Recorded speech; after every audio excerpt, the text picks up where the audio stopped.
যান্ত্রিক ত্রুটির কারণে কাজে লাগছে না ভারতের উপহার হিসেবে দেয়া আইসিইউ যুক্ত অ্যাম্বুলেন্স।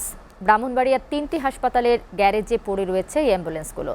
চালকরা বলছেন অন্যান্য অ্যাম্বুলেন্সের তুলনায় ভারতের দেয়া গাড়ি অনেক ভারী। যান্ত্রিক নানা সমস্যায় সড়কে তারা অ্যাম্বুলেন্সটি ঠিকমতো নিয়ন্ত্রণও করতে পারছেন না।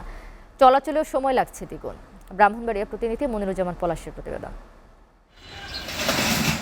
২০২১ সালে করোনা ভাইরাসের মহামারীর পর বাংলাদেশ সরকারকে উপহার হিসেবে আইসিইউ সম্বলিত ১০৯টি অ্যাম্বুলেন্স দেয় ভারত।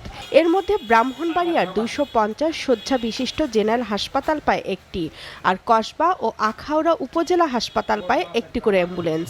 উপহারে সেই অ্যাম্বুলেন্স নিয়ে প্রথম দিন ঢাকায় রোগী নিয়ে যেতে সময় লেগেছে ৭ ঘন্টা, যেখানে নর্মাল একটি অ্যাম্বুলেন্স ব্রাহ্মণবাড়িয়া থেকে ঢাকা মেডিকেল কলেজ হাসপাতালে যেতে সময় লাগে প্রায় ৩.৫ ঘন্টা। এরপর থেকে গাড়িগুলো অযত্ন আর অবহেলায় পড়ে আছে। সময় লাগার কারণ হিসেবে চালকরা জানিয়েছেন অন্যান্য অ্যাম্বুলেন্স থেকে এটি অনেক বেশি ভারী, যার ফলে সড়কে নিয়ন্ত্রণ করা কঠিন। যাতায়াতে বেশি সময় লাগায় গত ৩ বছরে আর কোনো রোগী পরিবহন করা হয়নি এই দামি অ্যাম্বুলেন্সটি দিয়ে। এছাড়াও আইসিইউ যুক্ত অ্যাম্বুলেন্স ব্যবস্থাপনা করা কঠিন।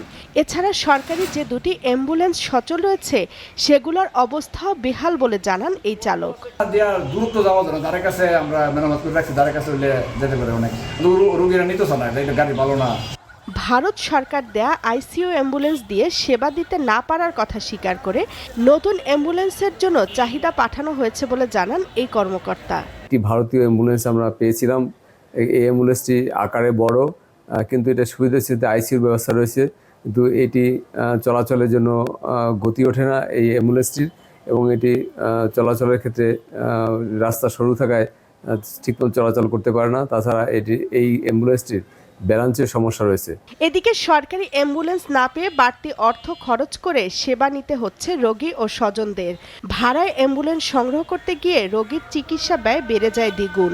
দরিদ্র কোনো পরিবারের পক্ষে এই ব্যয় বহন করা কষ্টসাধ্য বলছেন রোগীর স্বজনরা। হাসপাতালে যে সরকারি একটা অ্যাম্বুলেন্স আছে, এই অ্যাম্বুলেন্সটা সাধারণ রোগীরা কেউ ব্যবহার করে সেই সুযোগটা পায় না।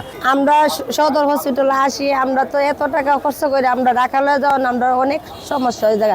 বাইরে অ্যাম্বুলেন্স বিচারলে ৪,০০০ টাকা বা ৮,০০০ টাকা চাই বলতে হয়। সরকারি অ্যাম্বুলেন্স একটা সুবিধা বেশি হইলে আমরা যাতায়াতের আমরা সুবিধা হইতো। হাসপাতালের সব অ্যাম্বুলেন্সগুলো চলার উপযোগী করতে কর্তৃপক্ষ শিগগিরই প্রয়োজনীয় ব্যবস্থা গ্রহণ করবেন এমন প্রত্যাশা জানিয়েছে স্থানীয়রা। STV news desk.